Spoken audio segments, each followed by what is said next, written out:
where the hell you been for the last? Just hanging out. Have I seen you since COVID? Since the COVID, I think we have. I think I have seen you since it started. But yeah, we've both been in our hidey holes. You said hidey hole. Hiding from the COVID. So where you been hiding? Didn't you go to Texas for a while or something? We did. Went to see the kids. Actually, right as all of this started, we went to Houston for the next to last Eagles concert that they've given. No way. So far, yeah. Wow. So that was March. Don Henley. Who was there? Don Henley, Joe Walsh. Everybody. Glenn Fry's dead. But his sadly. son was there. Deacon was there. He sounds just like him. He does. Yeah. And Vince Gill. Love Vince Gill. Yeah. What band was Vince Gill in the 70s? I should know this. You should know this. That voice. You ever heard the song Amy? Yes. He was the lead singer of Pure Prairie League. Was he really? He was. Let Me Love You Tonight. Say America. Yeah. He actually was recruited by the Eagles back then, but he really wanted to do the Pure Prairie League thing, and then he went to Nashville. So, a little trivia. Oh. So that's really cool seeing somebody like, because that's history. Oh, yeah. You will always be able to say, I saw what was left of the Eagles. If they don't get to relaunch their concert tour, they had figured out how to do this thing, right? Mm-hmm. They, just like the rest of us, they're getting older. So instead of doing like 3 months of shows back to back to back to back, they would do a Friday night and a Saturday night show and then take 2 weeks off. That's the way to do it. So they're not really touring. They just playing in had LA? Like probably 10 or 12 cities they were going to. Yeah, just printing money. But who's better? You know, every now and then I still go on YouTube and you can pull up their full, the concert they did like 2 years ago on the last farewell tour. Yeah, Farewell 1. Who's better than the Eagles, man? Nobody. You know what was cool about it was I knew every song they played. Well, yeah. Do you know every word to every song? Just about every word to every song. Isn't that wild? Yeah. I can't remember where I left my keys, but I can name you the words to every Eagles song ever. You know, here's the thing that I wonder about. Does it ever get old playing the same song over and You would over think again? so. But you know what? That's why people come to see them. I know. You know? And I actually saw an interview with Don Henley, who's very deep, by the way. But Henley was talking about, and it was a Howard Stern, and Howard Stern asked him, do you ever get tired of playing the same? He goes, no, because every time I sing them, I hear cash registers ring. Yeah. And at least he's like honest about it. That might have been the interview where he did a rendition of The Boys of Summer. Mm-hmm. Yeah, an acoustic, slower version. Acoustic. It was amazing. Yeah, rearranged. It was really good. Yeah, he's super talented. So the guy that played guitar with him there is Stuart Smith. Okay. And Stuart Smith has been with them since the tour after Hell Freezes Over. So he's been with quite them a while then. 20 years. Yeah. Yeah. He's not a member of the band. No, but he's a hired hand. But man, he can play the guitar. Oh yeah, he's really good. Yeah. Did you ever see the what channel? I don't remember if it was HBO or Netflix, but it was like a 3-hour documentary. History of the Eagles. It was the best. Oh yeah. Glenn Fry, who I just love because he's just so ballsy. You know what I mean? He just and he hated who was it? The other guitar player, Don Felder. Hated Felder. Yeah. Because Felder was always whining. And the best quote of that is, you know, it used to piss me off when Felder would come around and say we wouldn't let him sing enough songs. I'm in a band with Don Henley, the best singer in the world. I don't get to sing enough songs. You know what I mean? So the best line out of that documentary for me is when they were talking about Joe Walsh joining the band. Mm-hmm. And he said, you know, we'd come from California. We were a partying group of guys. And then they met Then Walsh. Joe joined the band, and we found out that we were amateurs. Yeah. Here's some trivia for you. Okay. Joe Walsh and Ringo Starr are married to sisters. They're brothers-in-law. Yeah, brothers. They hang quite a bit. So, hey, this is all fun, well, and good, but you have other things to tell me about. A couple of things. We haven't seen each other in a while. Tell me what's going on. What you're up to. Well, a couple of months ago, for years, as it were, I did this podcast every morning called 7 Minutes in the Morning. I don't know how you did it every morning. Well, I don't either because eventually You quit. became exhausted from doing it. No, really. It's tiring. It It's is. hard coming up with something to talk about every morning. It is. And so I paused that back in the spring just to take a break. And I still may go back to doing it because I do. The interesting thing is... It's a great show. You did a good job. Well, thank you. When you've done something like that for so long, there's people that listen to you that you don't really know. Yeah, I'm sure Joe Kopp didn't know what to do with his life. Well, at least that 7 minutes of it. But I get messages every couple of weeks from people saying, "Hey, just checking on you. Yeah. Missed the show. Yeah. You're going to start it back." So I've had a long enough break where I've started missing. It was a business business advice type coaching show. Yeah. So really, my coaching is about helping the business owner and business leader get the freedom out of the business that they wanted when they started the business, even though they might not have been able to articulate it that way. A lot of that's perspective and mindset, so we talk about that a lot. But and then a lot of it's just financials, team development, marketing, sales, that sort of thing. So I had taken a long enough break that I started to miss it, but I'm not really ready to jump back in the 5 It's a big commitment. Pool. Yeah. So I've started a new show. I want to call it 5 Bullet Friday. You and your catchphrases. You know the value of a good hook. Well, I do. Yeah. And it works. Right? Yeah. You'll never forget that name. Very memorable, yeah. So just take, I'm going all the way back to Buzz Out Loud. Do you remember that show? It was on CNET network. And it was one of the very early podcasts, and they called it the Technology Show of Indeterminate Length. So I kind of like that, stuck on that. I want to shoot for about 30 minutes and just hit 5 topics, probably 4 topics from the week past, and then 1 topic to be thinking of or contemplating heading into the weekend and the next week. Now, is this a business show? Are you doing current events? What are you doing now? A little bit of all of the above. Yeah. One of the things that, and I was telling you this before we got started, I've tried to be kind of neutral on political topics and social topics and things. You have like never that. let your sides be shown.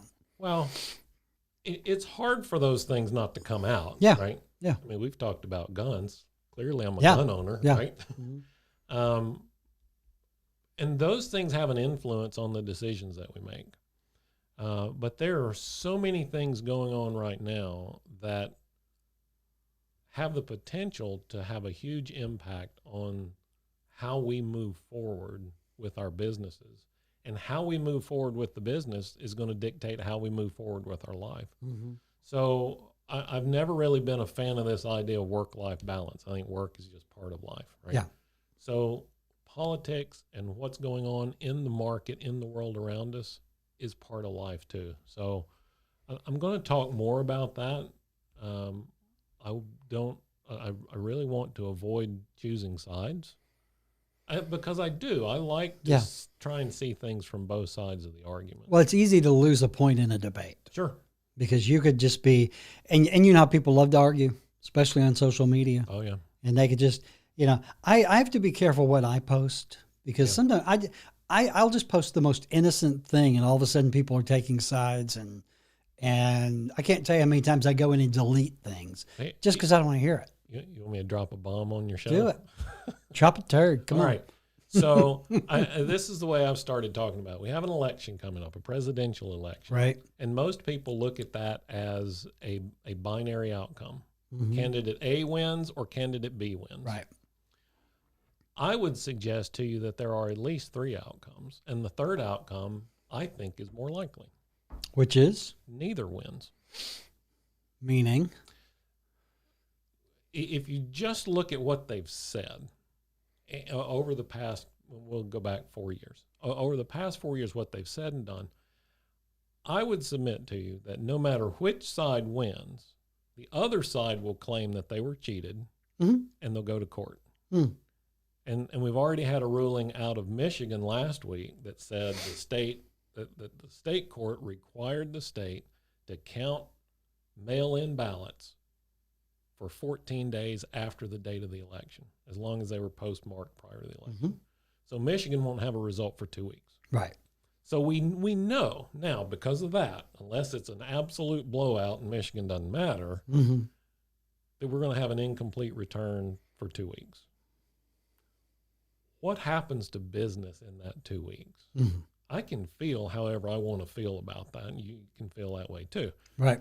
The more important question to ask is, how's your customer going to feel about that? For you, right? Is it going to have an impact? Is that level of uncertainty going to have an impact on people buying or selling a house? And that's how we have to look at those, not through the lens of how I feel about it, right, but how my customer feels about it.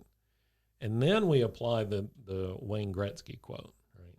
Which is, he was asked how he scored so much, and he says, well, because I skate to where the puck's going to be, not where it is. Yeah. So we figure out how that's going to impact our customers' thinking, and then we go there first to meet them there when they get there. So at the heart of this, it's still a business-oriented show. Yes. But you will look at current events, trends, politics, the stock market, whatever, Right. and how that affects or applies to entrepreneurs Yes. and business. And then consequently, how you should react to that or prepare for that moving forward. Because I think one of the things that we learned through this whole Corona thing was that we can do everything right or wrong, and the rug just gets yanked out from underneath us. Or we've prepared for years to play a baseball game, and we show up and it's a football field. Right. Right. And like, well, that's now your set of circumstances. You have to operate there.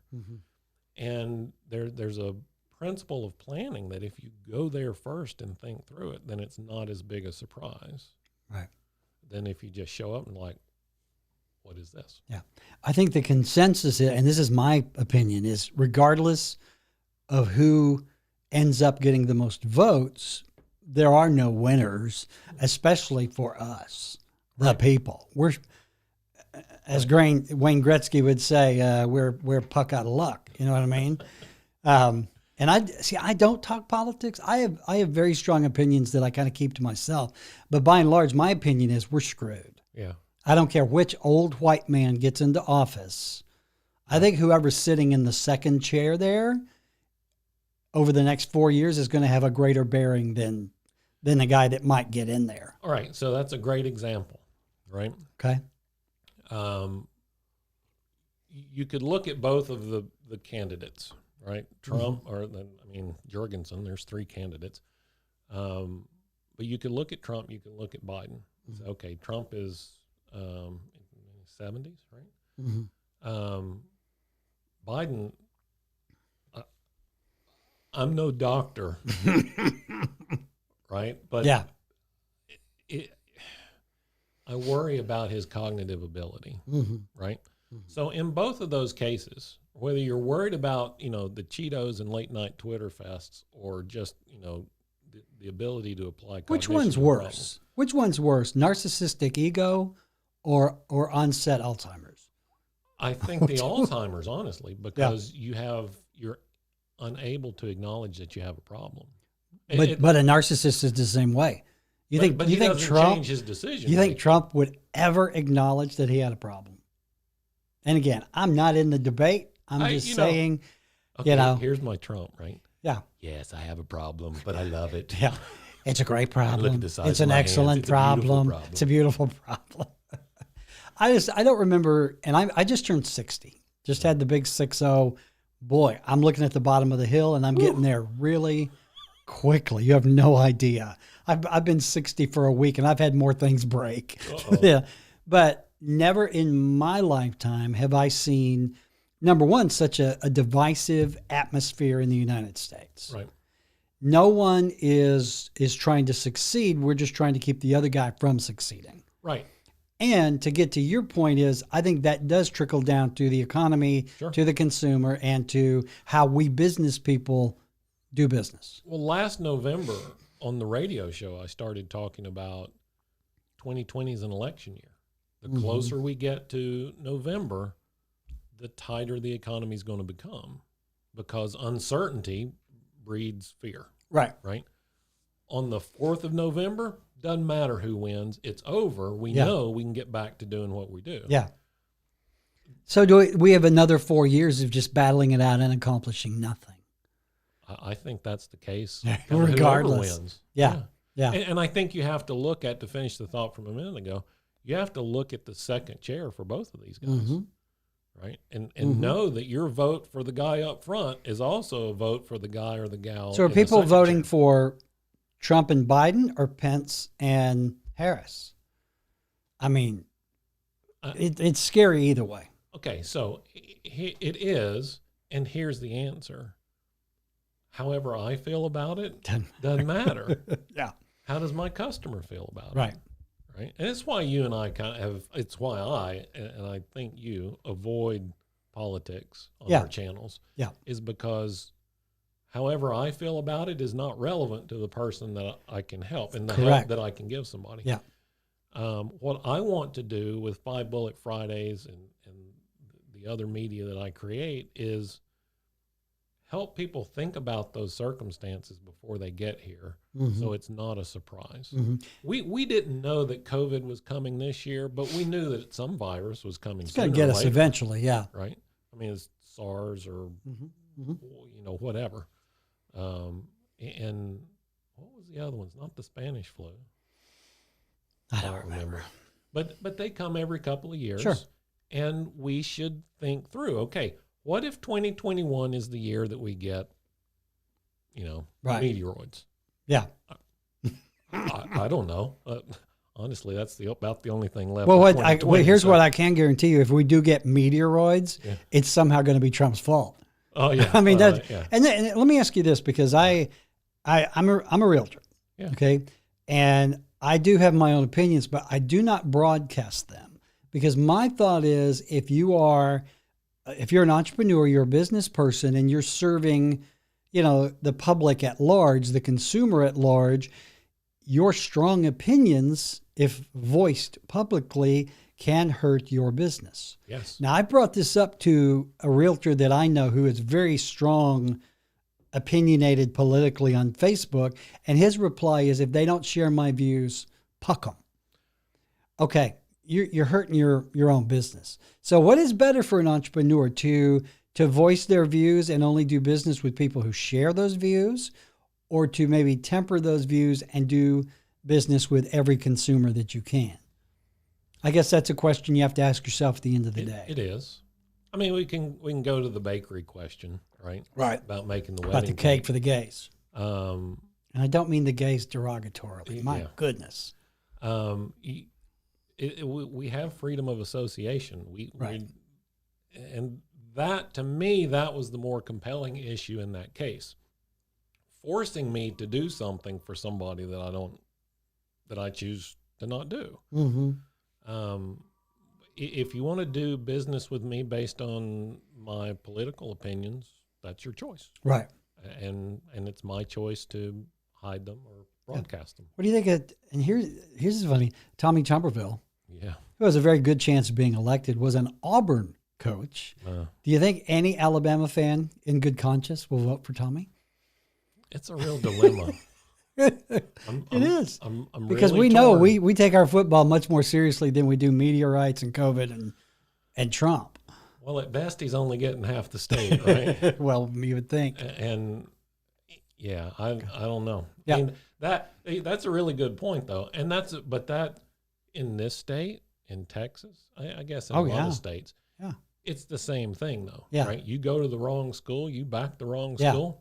Yeah. You're not. See, Getting I know anything from us. people who are really deeply connected to Tuberville, and I think that was a concern early on. Was could he garner any Alabama votes? So who knows? We'll see. Who knows? All right, let's get away from politics. Okay. So this show, what's it called? Five Bullet Fridays. 5 Bullet Friday. Are you going to be the talking head? Are you going to have guests? What's the format? Yeah. So very much like what we're doing right here. I want to have a guest on every show. Okay. Give them, a few minutes to talk about what they're doing. Are these going to be entrepreneurs? Give me a sample guest other than myself. So who that's always a bit fills presumptuous, but in the hole when Yeah. nobody else can show up. So as is my pattern, my wife was my first guest, but she is an entrepreneur also. Mm-hmm. And so we talked about what it's like to be married to an entrepreneur and how we deal with two entrepreneurs in the same family and some of those issues. Next week or this coming Friday, I'm going to have my friend Jesse Mogul on the show. Jesse is who? Jesse is a life coach, friend of mine from California. He's going to be in town visiting. Talking about life, coaching life. A lot of mindset. We'll talk about mindset things. See, I got to be honest with you. I've done some coaching. Yeah. Did a lot of business coaching. I did, when I was in publishing, did a coaching there. I do some coaching as a realtor. To me, I know a lot. Yep. Do I know enough to coach someone else to do it? Well, I think I do for sales and business and that sort of thing. But coaching someone's life, I'm not sure I'm qualified. I'm perfectly happy with mine and how it's turned out. But this is a road that not everyone could drive down without hitting a ditch and a hole here and there. There are plenty of ditches and potholes in the road that I've traveled. Is life coaching more just encouragement than anything else? Well, you talked about just having a milestone birthday, which I have not. Milestone my ass. I've not achieved that milestone yet. So, God, I hope you get there. But me too. The older I get, one of the things that I've realized is that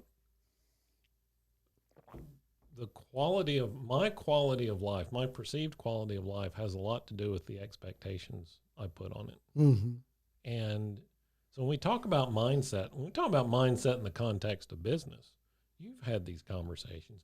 Oh, I got a great idea. Oh, yeah. Everybody in the country needs it. Mm-hmm. We'll sell millions and make billions. Well, I just need to figure out how to sell. Yeah. How to raise that $50. Right.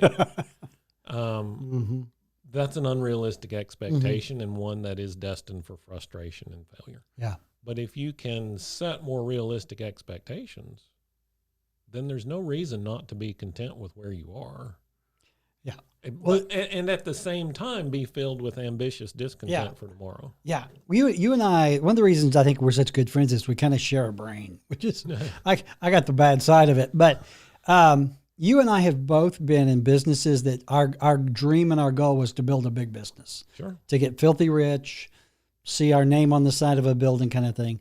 I can tell you now, at 60, running a successful business, that my perception of success and how I want to spend the next few years has changed dramatically. Yep. I got to tell you, my grandson has changed that. Yeah. Because that's all I think about every day is how do I finish this shit so I can go hang with that boy. They have a funny way of doing that. But, where like when I started this company 2 years ago, I had visions, grand visions. I want 100 agents. I want branches everywhere. Now, 2.5 years later, we've reached a level of success. We've got, 15, 16 agents. We're doing a lot of business. But all of a sudden, my mind has shifted from growing this business to figuring out how to keep this business growing kind of on its own without me having to drive the train. So that's what I call leveraging the business to create your freedom. Right. Right. A business is just a tool. And again, this is a mindset thing, right? Yeah. And probably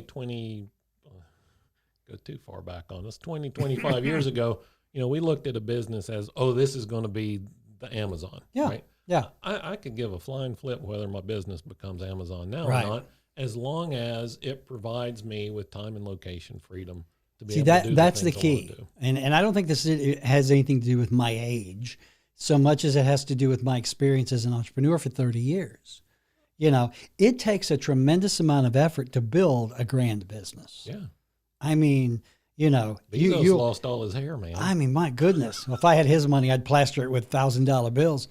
But you know what I'm saying? Rather than spending 80 hours a week building this grand business, I think where I am now, it's more about building a lifestyle. Yeah. I don't want to work a lot, although I do. I don't have to make $1 million. I'm very comfortable doing what I do, but it's more of how can I create this life that I want to lead with whatever time is left without having to spend 80 hours a week doing it. And that's a whole shift in entrepreneurial mindset. Sure. Let me test this on you. Test me, baby. Do you work every day? I work every day. If I'm not working, I'm thinking about it. Exactly. And that's the thing. That counts as work. Well, it does. And see, and that's the thing. Unless I'm thinking about my grandson. Once I get around that boy, everything else, I don't even look at my phone, right? Yeah. But that's just kind of how I'm wired. Yeah. I could not tell you the last time I officially took a day off. Because in my business, I could have nothing planned and my phone rings and my day is full. Right. And if my phone rings, I'm going to go do that. But even though I'm thinking about it a lot of times it's passively thinking about it. But, I don't put the hours in that I used to. But this is a very different business. Well, I mean, look, I had a business where something was wrong if I wasn't working 60 hours a week. Right. Yeah. And I was driving everybody that worked for me to bill 40 hours a week. Mm. To bill 40 hours a week, you got to work a little bit more. You got to work a lot, right? yeah. Mm-hmm. So what I have figured out over time, and that's, you just said it didn't come with age, but it came with experience. We can't get the experience without the age, right? So, yeah, unfortunately. I think that it's perspective, right? Yeah. And that's what time gives us is perspective. Yeah. For me, I mean, we're up to 5 now, so you're a little behind on the grandkid count. But I did not raise breeders. I gotta be honest with you. We're a little surprised he's here. Yeah. Glad he is. Well, they have a way of changing perspectives. Yeah. Oh yeah. Right? And like when we went to Texas, we went to got to go to the Eagles concert. Mm-hmm. We spent the rest of the week with the grandkids. Yeah. That was 3 hours over here doing something for me. Yeah. The rest of the week was with them. Yeah. And it's an awesome week when you get to do that. And I think that, and I teased this a few minutes ago, but when we start a business, that's really what we want. We just don't know how to say that. Yeah. Right? I want $1 million. Okay, what will you do with $1 million? Mm-hmm. Well, nothing. I'm like, okay. Yeah. And so once you're really honest with yourself about what those outcomes are, it's much easier to achieve them. Mm-hmm. Some of the best advice I ever got was from a friend of mine who was really successful.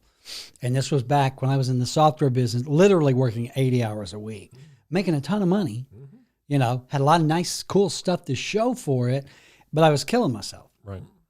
Always on the road, never happy, I was an ass, right? And he said, look, here's the secret to life. You work just enough to make the money you need to make, to live how you want to live, and save some for when you get old. Yeah. Everything other than that is just fluff. Yeah. Now, it took me a while to figure that out. I still, for the next few years, I hit it. You and I were hanging out by then. I was hitting it really hard. Yeah.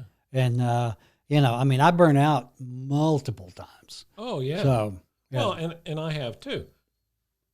Doing a 5-day-a-week podcast. Yeah. Right? I mean, I enjoyed doing it. My clients enjoyed listening to it, but once it got to a point where it was hindering me, and I dreaded having to do it, it was time to stop doing it. Yeah, it's really funny. I know someone who's now doing a radio show 5 days a week, and we don't speak anymore. But knowing what I know, it was kind of an ego play. Same way with me. I used to do a daily radio show.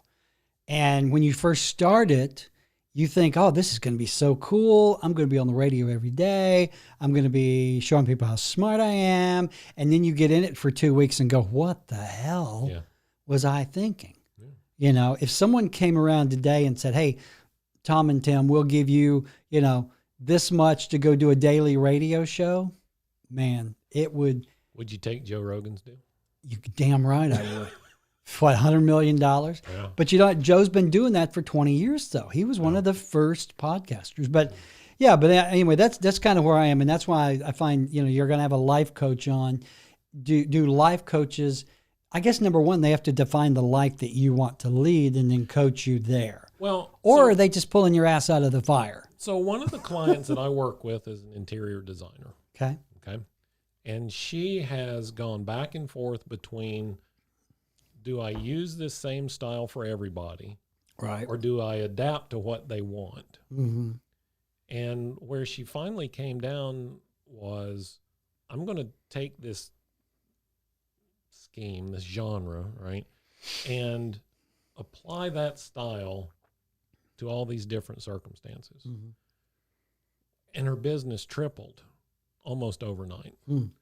Because when she stopped trying to be all things to everybody, right, then she was able to focus on just doing this. Correct. Could make better decisions about Right. how to market, who she was trying to reach, and that sort of thing. Mm-hmm. I think in terms of a life coach, you look for people that have similar circumstances or who have been through similar circumstances. Mm-hmm. To become a life coach, do you have to have put your life in order and gotten to a certain point before you can teach? Because you and I both know life coaches whose life is just a mess. You know, there used to, you and I used to be, you know, we said, hey, if you can't succeed at anything else, become a coach. Be a coach, yeah. So anyway, we got a couple of minutes left. What other kind of guests are you going to have on the show? Well, I might have a realtor on. Yeah. Might not. It just depends on whether anybody else shows up Yeah. or not. Finance guys, HR, sales, marketing, kind of the 9 critical performance areas of a business. So still very much through. business entrepreneurial related, although you may bring some outside forces. Yeah, for into example, there. one of the things that I want to hit here pretty quickly is Kraken. If you're Kraken hits that big squid in Pirates of the Caribbean. The Kraken. Jason and the Argonauts or something. Whatever. Like that. It's a cryptocurrency that has received a bank charter. Really? So, yeah. So now it's the first crypto exchange to receive a bank charter.